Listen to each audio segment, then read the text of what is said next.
Have you ever felt like there's a part of you don't really understand? Like, you're not sure who you really are anymore? I've been there too. Let me share something with you. Maybe it'll help you see things a little clearer. It's strange how things start. You never really plan on losing control. It's more like this slow drift, a quiet slide into something you never thought would touch your life. I remember the first time I reached for a quick escape, and it wasn't even dramatic. It was just a way to ease that gnawing discomfort I couldn't name. At the time, it felt harmless, a momentary relief, a sigh in the middle of a heavy silence I didn't want to hear. But I didn't realize then that the silence was me. I used to think addiction was for other people, those with real problems. I was holding things together, at least on the outside. But inside, it felt like pieces of me were missing. Not broken exactly, just absent, like I was living around a hollow space I didn't know how to fill.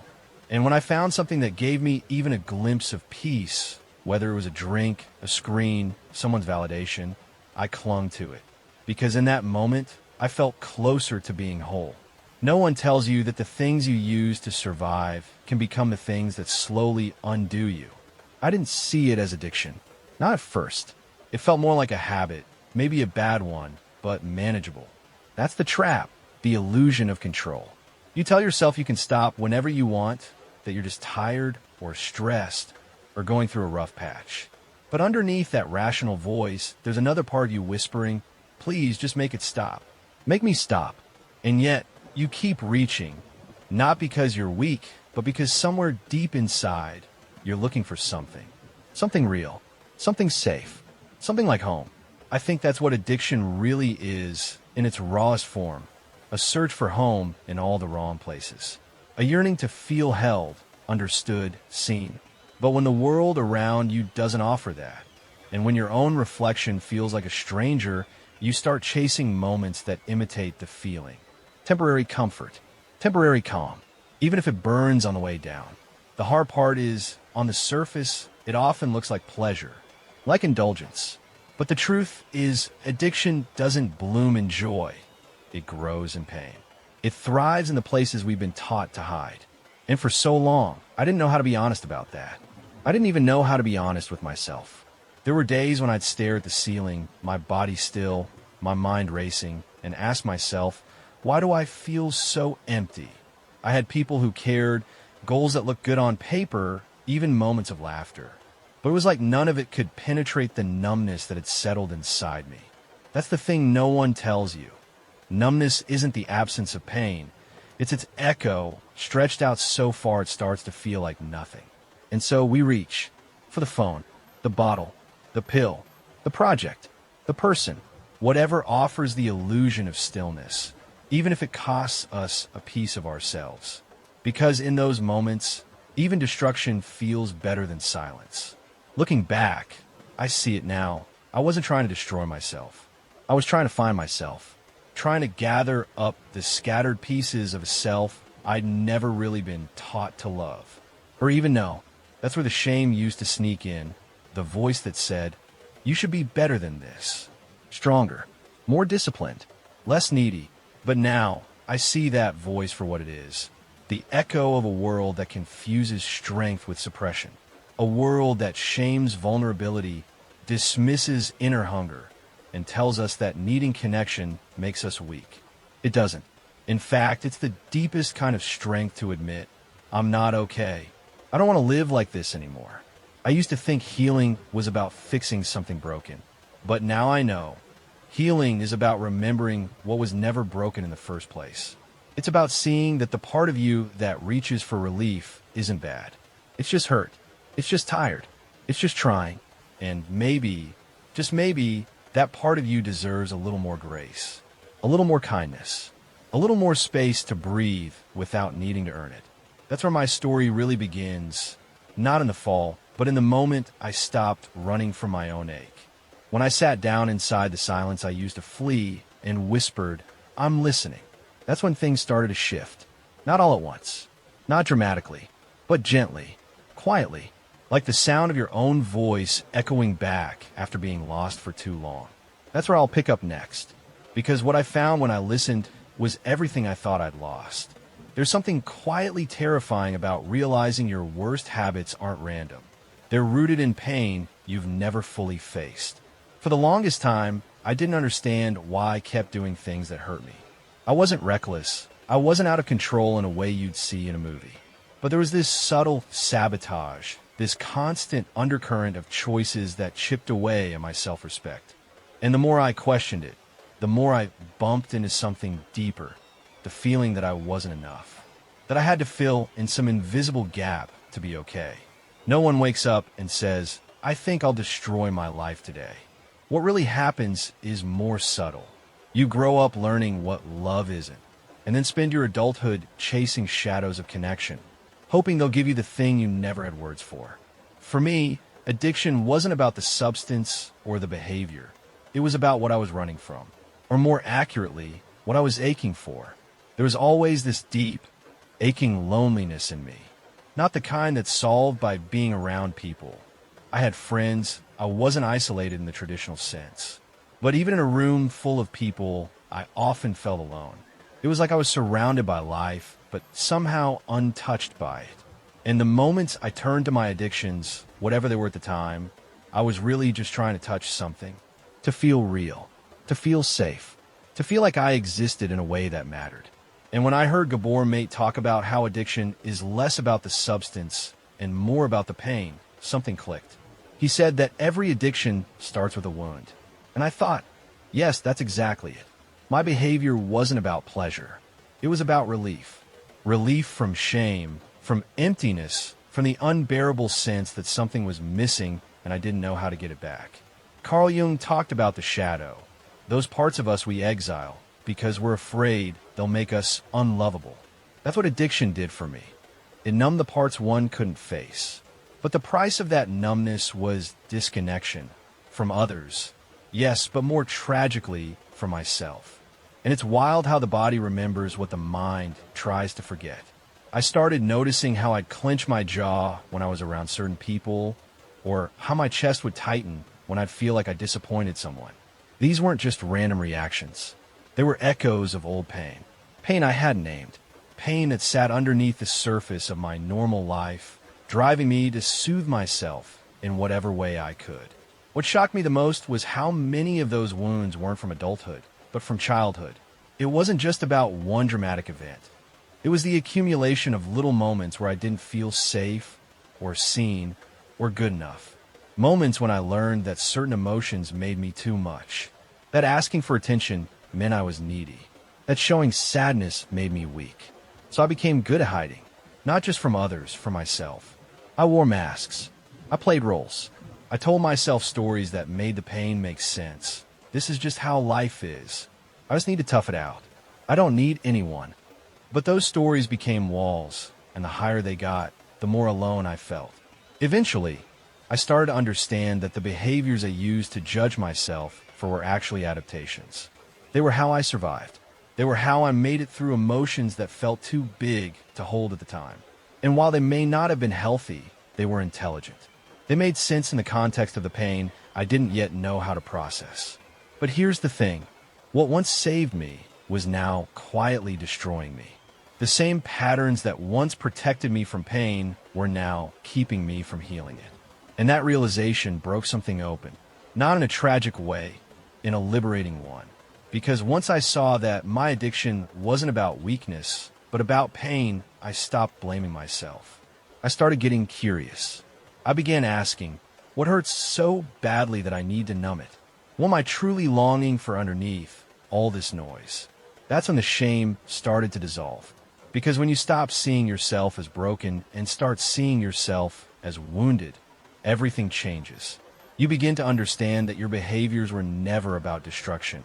They were misguided attempts at connection, at soothing, at being okay, even for a moment. And slowly, compassion takes the place of condemnation. It's not an overnight shift. It's messy. There are days when you still fall into old patterns, when the ache feels unbearable. But with awareness comes choice. And with choice comes power. The kind of power that isn't about control, but about honesty. About presence. About sitting with the pain rather than running from it. And I promise you, that moment, When you can sit with your pain and not abandon yourself. That's the beginning of healing. Not because the pain disappears, but because you stop fighting it. You stop fighting yourself. That's when I realized the healing wasn't somewhere out there. It was always inside me, waiting to be remembered. I'll tell you more in the next part about where those wounds really began and how much of what I carried wasn't even mine to begin with. There's a moment I'll never forget. I was maybe 8 years old, sitting at the kitchen table, quietly watching my parents argue about something I couldn't quite understand. It wasn't loud or violent. It was something worse, cold, distant, the kind of silence that makes your chest hurt. I remember thinking, if I just stay still enough, maybe they'll stop. Maybe they'll notice I'm here. But they didn't. And that moment, like so many others, etched itself into my nervous system. Not because of what was said, but because of what was never said, what was never offered. It took me years to understand that trauma isn't always about what happened. It's also about what didn't happen. The love that wasn't felt. The safety that wasn't there. The emotions that weren't welcomed. And for me, that was the soil in which addiction took root. You see, we grow up thinking we're supposed to be resilient, to move on, to get over it. But the child inside us doesn't forget. When a parent is emotionally absent, even if they're physically there, it teaches you something dangerous, that your feelings don't matter, that your needs are a burden. That love is something you earn, not something freely given. That's the kind of childhood that doesn't show up in photographs or report cards. It's invisible to the outside world, but inside, it creates this quiet desperation, a hunger for connection so deep it starts to feel like a flaw. And that's what followed me into adulthood. I didn't know how to feel safe in closeness. I didn't know how to ask for help without shame crawling up my spine. I became the kind of person who smiled a lot, kept busy, looked like I had it together. But inside, I felt like a ghost, floating, unseen, uncertain of what it meant to truly belong. So when I found things that gave me a brief sense of calm or joy, whether it was a glass of wine, scrolling for hours, or being in control of every detail of my life, I clung to them. Not because I was weak, but because I was trying to recreate something I never got as a kid, a sense of being held. Gabor Mate talks about this, how childhood emotional absence can alter the way our brains develop, how it disrupts the systems that regulate stress, impulse, and attachment. And when I read his words, it felt like someone finally explained my entire life. Because I wasn't just impulsive or bad at boundaries. I was wired for survival in an environment that didn't make space for my emotions. And the survival mechanisms I developed, they worked. They got me through, but they also kept me locked in a pattern of seeking soothing in things that ultimately left me emptier. It's wild to realize how early some of those patterns started. I remember rocking myself to sleep at night or biting my nails until they bled. Tiny behaviors that felt harmless then, but were actually signals. My body was saying, I need something. I'm not okay. I don't feel safe here. And when you grow up with that as your baseline, you don't even realize it's not normal. You just adapt. You become the good kid, the quiet one, the overachiever, the one who never complains, never needs too much, never makes a fuss. But inside, there's this echo chamber of unmet needs. And eventually, those needs demand to be heard, one way or another. For some of us, they show up as panic attacks. For others, chronic dissatisfaction, burnout, self-sabotage. And for many, like me, they show up as addiction. Because addiction, in many ways, is a language, the body's way of saying, something hurts, and I don't know how else to soothe it. Carl Jung wrote that every form of addiction is a substitute for genuine spiritual connection. That hit me hard, because at the heart of it, I wasn't craving the addiction itself. I was craving something sacred. Safety, belonging, meaning, a place in the world that felt like home. And when you don't get that from your earliest relationships, you start looking for it everywhere else. It's heartbreaking, honestly, how many of us carry these silent wounds from childhood. Wounds that society often dismisses because they don't look dramatic enough to count. But trauma isn't always loud. Sometimes it's the soft, persistent message that your needs are inconvenient. That love has to be earned. That your real self is somehow too much. That's the wound I've spent years trying to heal. And here's what I've learned. Healing doesn't mean blaming our parents or wallowing in the past. It means acknowledging the past, honoring the child who didn't get what they needed, and choosing over and over again to give that inner child what they were missing. Sometimes that looks like setting boundaries. Sometimes it's letting yourself cry without apologizing. Sometimes it's just sitting still and telling yourself, you're not too much. You're allowed to be here. And over time, those small acts of self-recognition begin to rewire something deep inside. They send a new message to the nervous system. You're safe. You are seen. You matter. I'm still on that path. But every day I take a step, I feel a little closer to something I never thought I could have, a life where I don't need to numb, hide, or perform. A life where I can just be. In the next part, I want to talk about how the world we live in, this fast, loud, addictive culture, makes healing even harder. Because when you're already wounded and the world keeps feeding that emptiness, you start to wonder if wholeness is even possible. But I promise it is. It's not just our past that shapes our pain. It's the world we live in right now. The way everything around us pushes us to keep going, keep consuming, keep pretending we're fine. And if we're not fine, well, there's an app for that. A product, a quick fix, a dopamine hit. We're constantly being told that the answer is outside of us. That if we just buy the right thing, get the right job, look the right way, post the right content, then maybe, finally, we'll feel okay. But it's a lie. A beautiful, glossy, addictive lie.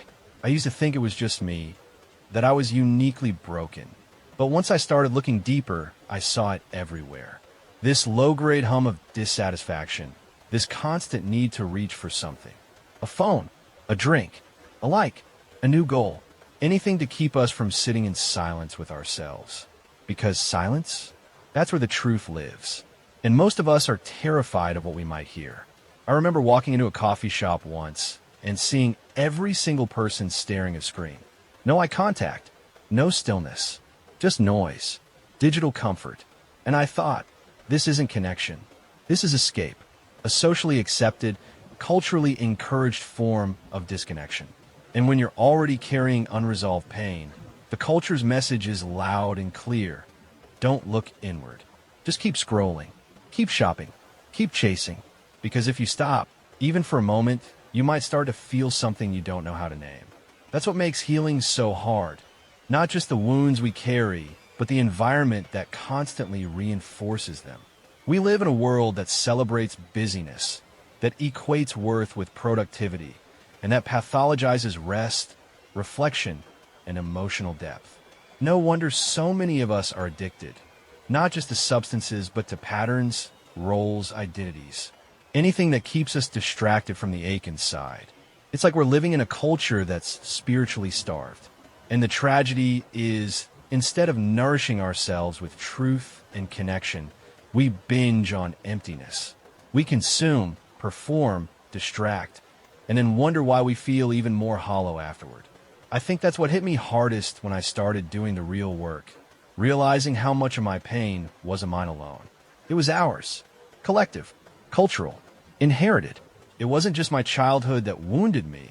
It was the way the world taught me to ignore that wound, to hide it behind achievement and aesthetics. And let me tell you, it's exhausting. But here's the thing. Once you see it, you can't unsee it. Once you recognize that the world profits off your self-doubt, your numbing, your addiction, you start to wake up. And that awakening? It's messy. It's painful. But it's also powerful. Because now you have a choice.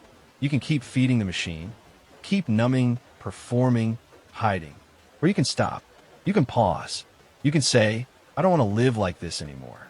And that moment, that sacred refusal, is the beginning of real freedom. I'm not saying it's easy. The pressure to conform is relentless. The seduction of distraction is strong. But every time you choose presence over performance, every time you breathe instead of scroll, rest instead of grind, reflect instead of react, you reclaim a piece of yourself. And slowly, the noise begins to fade. I started doing small things, turning my phone off an hour before bed, saying no to things I used to say yes to out of guilt, making time to just sit with myself, not to fix anything, but to listen, to ask, what am I actually feeling right now? What I really need? At first, the answers were uncomfortable. Sometimes the silence felt louder than any addiction ever did. But over time, I started to hear something new, a quieter voice, one that had been buried under all the noise. My own voice. And it wasn't judging me. It wasn't pushing me to do more, be more, or more. It was just there, whispering, you're allowed to rest. You're allowed to feel. You're allowed to be. That was the beginning of a different kind of healing. Not one based on self-improvement, but on self-remembering. On coming home to myself in a world that constantly tells us to leave. And maybe that's the real rebellion in a culture addicted to distraction, to slow down, to feel, to stay, to choose presence, even when it's uncomfortable. Because the truth is, we're not broken, we're just buried. Under expectations, conditioning, and pain we were never meant to carry alone. In the next part, I want to talk about what happens when the addiction really sinks its claws in. How the brain starts working against you. How the self splits into pieces. And how hard it is to find your way out when even your own mind feels like the enemy. But there's hope, I promise. I've lived it.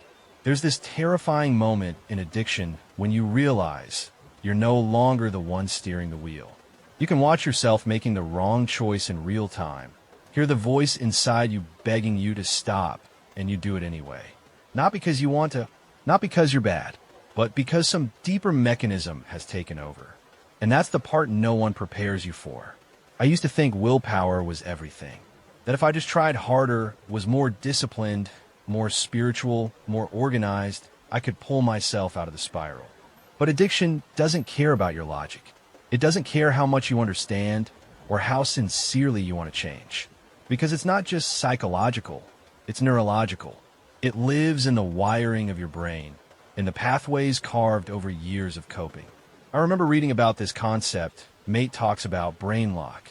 That moment when you're fully aware that your behavior is harming you, but some part of you is already set in motion, unreachable by reason.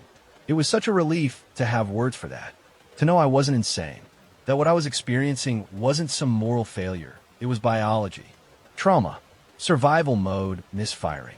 There were times I would sit there, completely still, tears in my eyes, and still reach for the thing I swore I'd stop using. It felt like I was possessed, not by a demon, but by a version of me who didn't know how to be safe any other way.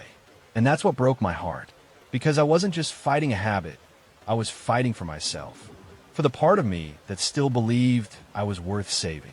Jung wrote about this split, the inner division that happens when parts of ourselves go unacknowledged for too long. The shadow, he called it, the exiled pieces of our psyche that we're too afraid or ashamed to face. An addiction, in many ways, becomes the bridge between who we pretend to be and who we're too terrified to confront. What I began to understand is that my addiction wasn't trying to destroy me. It was trying to protect me, in the only way it knew how. That doesn't make it harmless, but it does change the story. It means that healing isn't about force. It's not about punishing yourself into being better. It's about turning toward the pain and asking, what are you trying to tell me? The truth is, I didn't become addicted because I was selfish or careless or weak. I became addicted because I was in pain, because I was alone with feelings I didn't have the tools to process, because something in me learned that soothing was more accessible than healing. And when the soothing becomes the only thing that numbs the ache, you start to depend on it, not out of desire, but out of fear. I feared what I'd feel without it. I feared the rawness of unfiltered emotions. I feared the quiet of sobriety, the honesty of presence. Because what if I couldn't handle what I found there? That fear was real. But what I didn't see then, and what I see now, is that the pain I was avoiding wasn't a monster. It was a message. It was the younger version of me, still waiting to be heard. And no substance, no behavior, no distraction could offer that kind of listening. Only I could. So I started small. When the urge came, instead of reaching, I would breathe. I didn't always win, but I began to pause. And in that pause, I started noticing things, my body clenching, my chest tightening, my thoughts racing. I realized the addiction wasn't the beginning of the spiral. It was the end of it. The beginning was always an emotion. A story, a trigger, a wound. That awareness didn't fix everything, but gave me a foothold. It reminded me that even if my brain was locked in an old pattern, my presence could interrupt it. Not always perfectly, not without setbacks, but with compassion, because shame only deepened the cycle. Every time I told myself I was failing, I fed the very pain I was trying to numb. But when I said, "This makes sense, you're hurting, I'm here," the grip loosened, even just a little. And those little loosenings became lifelines. I won't lie to you, it's hard. When you've lived with addiction, you get used to being at war with yourself. You doubt your joy. You fear your impulses. You second guess your healing. But the war begins to end the moment you stop seeing parts of yourself as enemies. That includes the addicted part. What if, instead of shaming it, we sat with it, asked it what it needed, what it was afraid of? That's when things started to shift for me. Not because I conquered my addiction, but because I started building a relationship with the part of me that carried the most pain. And in that relationship, something powerful emerged. Trust. Trust that I could feel without being undone. That I could be with myself in the storm and still stand. That's what I want to explore next. What it looks like to face the shadow without running. To begin integrating the parts we've long disowned. Because that's where the real healing lies. Not in perfection, not in control, but in integration, in the radical act of becoming whole again. Here's the thing about shadow work. It's never as dramatic as we imagine. It's not a single moment where everything shifts and you walk away a completely different person. It's a gradual unraveling, a slow, tender unveiling of the parts of yourself you've been hiding, often without realizing it. When I started doing the work of truly facing my addiction, I didn't expect to meet some dramatic, villainous shadow. I thought it would be obvious. I thought it would be a big, dark force, something I could pinpoint and conquer. But what I found was much more subtle, much more human. The parts of me that had been running the show, the parts that had driven me to seek relief in unhealthy ways, weren't monsters. They were wounded parts of me. They were the child who didn't feel safe, the teenager who was told not to feel too much, the adult who was so afraid of rejection that they would push away the very connection they craved. At first, I didn't know how to deal with this. How do you begin to integrate the parts of you that have been buried under layers of shame and fear for years? How do you love the parts of yourself that have made choices you're not proud of? What I've learned, slowly, painfully, and with a lot of trial and error, is that the process of integration isn't about fixing yourself. It's about acceptance. It's about inviting the parts of you that feel broken, lost, or ashamed to come home. You don't fight your shadow. You listen to it. You let it tell you its story. You let it express the pain it's been holding. And then, instead of shaming it or rejecting it, you embrace it. You make space for it. You recognize that it's not the part of you that is flawed. It's simply the part that has been misunderstood, unacknowledged, or unloved for too long. For me, this meant starting with the addiction itself. Instead of seeing it as the enemy, a thing I had to rid myself of at all costs, I started asking, what is it trying to protect me from? What is it trying to say? It wasn't easy to listen. I wanted to push the addiction away, to get rid of it as quickly as possible. But as I sat with it, I realized something important. The addiction wasn't the problem. It was the coping mechanism. The behavior was just a symptom of deeper pain I hadn't known how to address. And so, I began to sit with the emotions that had been numbed by my addiction. I started to allow myself to feel the sadness I had been avoiding, the anger I had been suppressing, the fear I had been running from. I began to accept that these feelings, all of them, were part of me. They didn't define me. They didn't control me, but they needed to be heard. I began to understand that addiction wasn't about wanting something badly. It was about needing something: safety, comfort, relief from emotional pain. The addictive behavior itself wasn't inherently bad. It was simply a misguided attempt to solve a problem I didn't know how to name. In this process, I started to reframe my understanding of addiction. I stopped seeing it as a moral failure or something to be ashamed of, and instead, I began to see it as a signal that I had been hurt, that I had needs I wasn't addressing, and that I needed to listen to myself more deeply. Addiction wasn't the enemy. It was a teacher. It had been trying to help me survive in a world where I didn't feel seen or understood. And as I started integrating these painful pieces of myself, I noticed a shift. It wasn't immediate, but it was real. I began to feel more whole, more connected to myself. I started making different choices. Not because I was forcing myself to be better, but because I was finally allowing myself to be fully human, messy, complicated, imperfect, and worthy of love as I was. This isn't about perfection. It's about making peace with the parts of you that are hardest to accept. It's about learning to love the parts of you that you've been taught to hide. And it's about realizing that healing doesn't come from perfection. It comes from presence. And let me be clear, this is a process. Some days, the shadow feels heavy again. Some days, I still want to reach for the things that soothe me temporarily. But the difference now is that I don't run from the shadow. I lean into it. I don't see it as something to destroy or banish. I see it as something to understand, to love, and to integrate. That's where true healing begins. When you stop seeing your flaws as flaws and start seeing them as parts of the beautiful, complicated, messy whole that you are. And that, I believe, is the key to freedom. Not from addiction, not from pain, but from the belief that you are unworthy of your own love. Next, I want to talk about how this process of integration, this work of becoming whole, changes not just how we see ourselves, but how we interact with the world. Because when we start to accept ourselves fully, the world around us begins to shift. It's not just about breaking old habits. It's about creating new patterns, new ways of being that reflect the love, compassion, and understanding we've finally found for ourselves. Once you begin the process of integrating your shadow, something amazing starts to happen. Your relationships with the world around you change. I remember thinking that healing would just fix me, that once I figured it out, I would be okay and everything else would fall into place.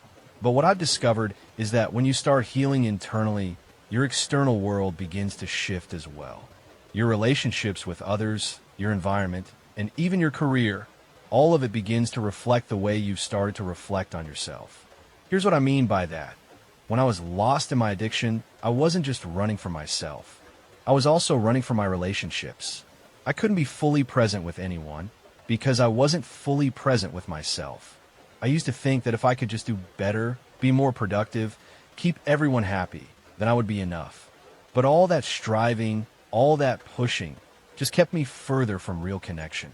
The more I embraced my own wounds, the more I allowed myself to feel, to sit in discomfort, and to accept the brokenness that once terrified me, the more I began to show up fully for the people I loved.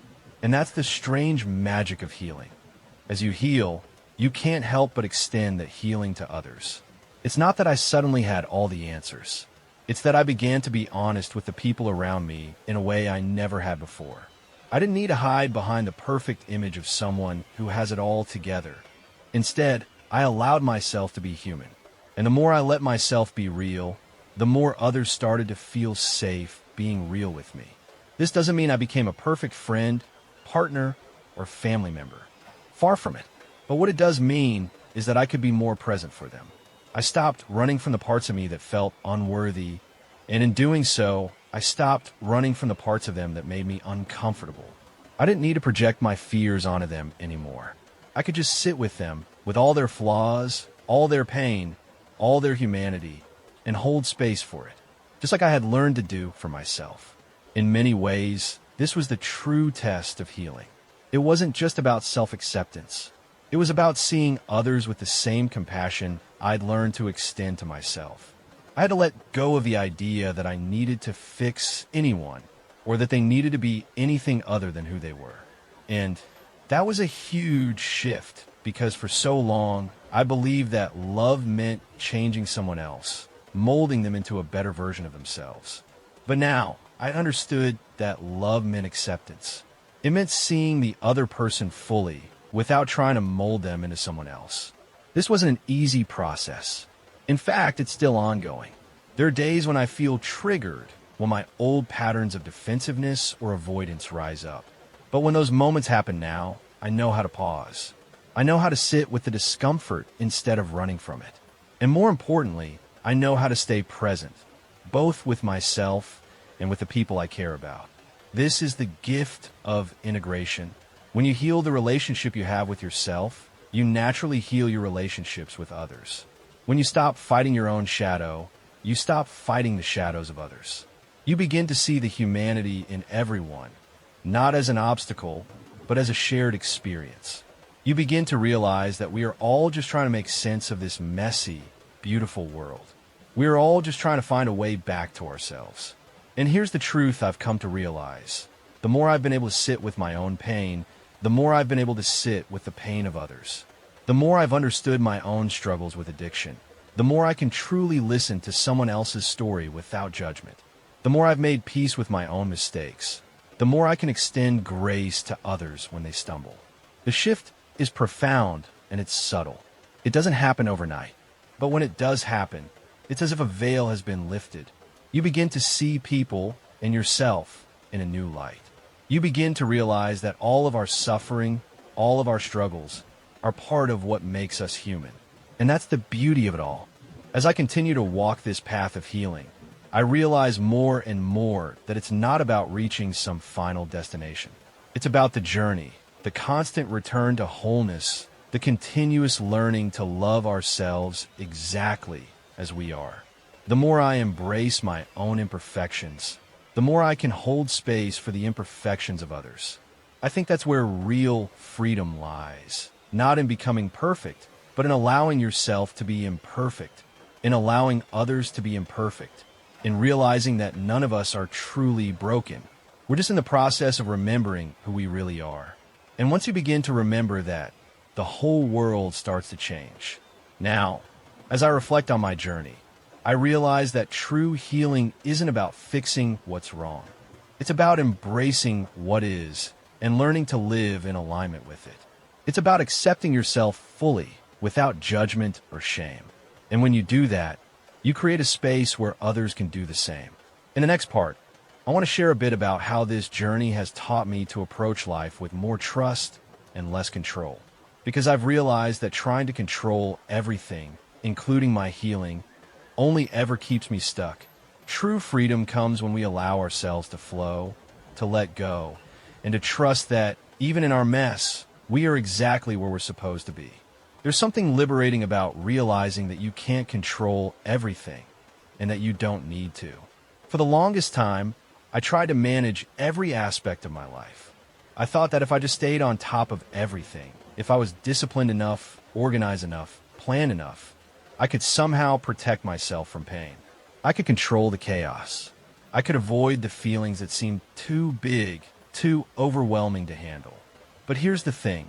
When you spend all your energy trying to control everything, you miss out on the most important thing, life itself. Life doesn't unfold according to a plan. It doesn't follow the neat outlines we try to create for it. And the more I tried to control it, the more I realized I was actually resisting it. I'll be honest, letting go of control was one of the hardest things I've ever done. For a long time, I believed that control was the only thing keeping me together. It was the way I managed the chaos inside, the way I protected myself from the overwhelming feelings I didn't know how to process. If I could just control everything around me, then maybe, just maybe, I could avoid feeling the things I was so afraid to feel. But what I learned, slowly, painfully, is that control doesn't bring peace. It only creates more anxiety.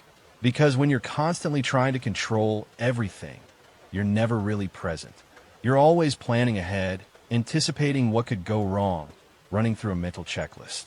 And in doing that, you miss the beauty of what's happening right now. True freedom, I've come to understand, doesn't come from control. It comes from surrender. It comes from allowing life to unfold as it will, trusting that whatever happens, you'll be okay. And this isn't a passive, whatever happens, happens kind of surrender. It's an active choice, a choice to stop fighting against the natural flow of life and instead meet it with openness and curiosity. This shift wasn't easy. I had to face the fear that had been driving my need for control. The fear that if I stopped managing everything, I would fall apart.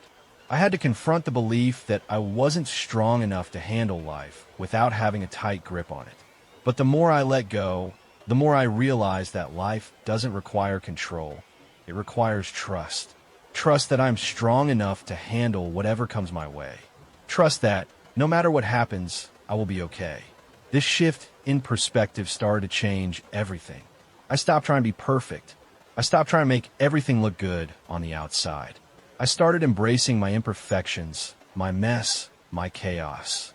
And the funny thing is, the more I allowed myself to be imperfect, the more at peace I became.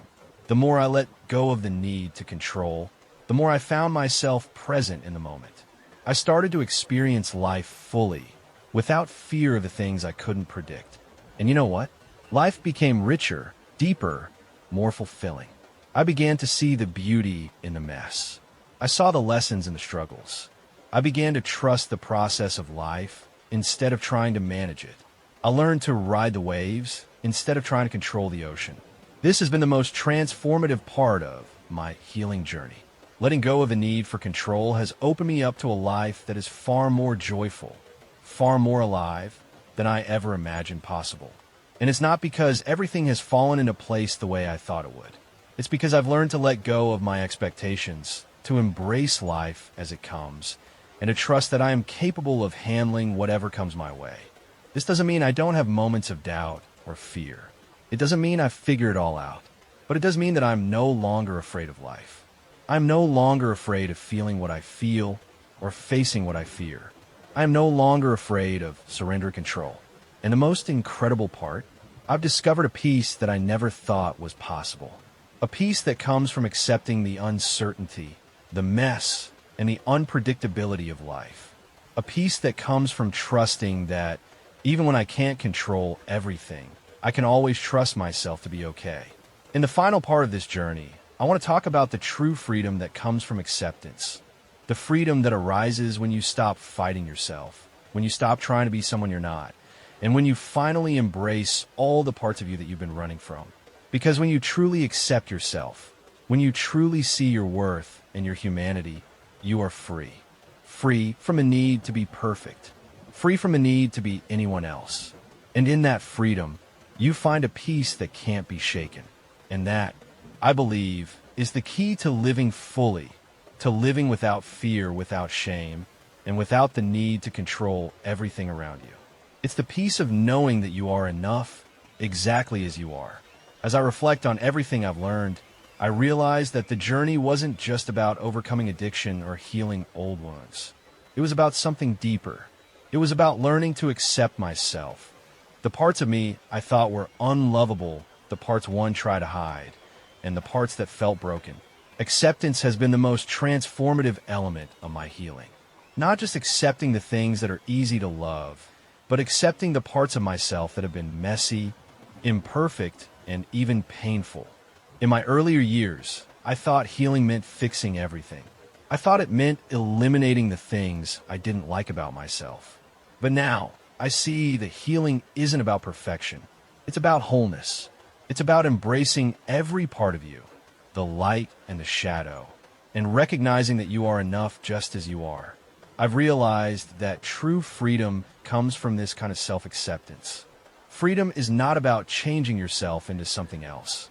It's about embracing who you truly are without judgment, without the need to constantly prove yourself. For so much of my life, I was trying to be someone I thought I was supposed to be, someone who fit in, someone who had it all together, someone who never made mistakes. But now, I see that the person I am is more than enough. I don't need to hide any longer. I don't need to pretend. In this process of acceptance, I've also discovered something profound about the relationships I have with others. When you start to accept yourself, all of yourself, you begin to see others with a new kind of compassion. You stop expecting them to be perfect. You stop needing them to fix you or to meet all of your needs.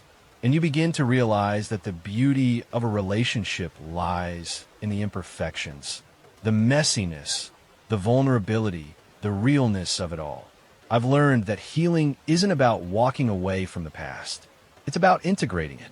It's about looking at the pain, the mistakes, the struggles, and saying, these are a part of me.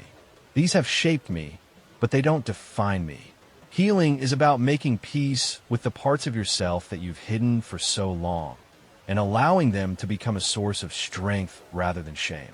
I don't believe in the idea of a finished healing. I don't think we ever arrive at some perfect state where everything is healed and we're free from pain. But I do believe in the power of self-acceptance, the power to look at yourself, flaws and all, and say, I am enough.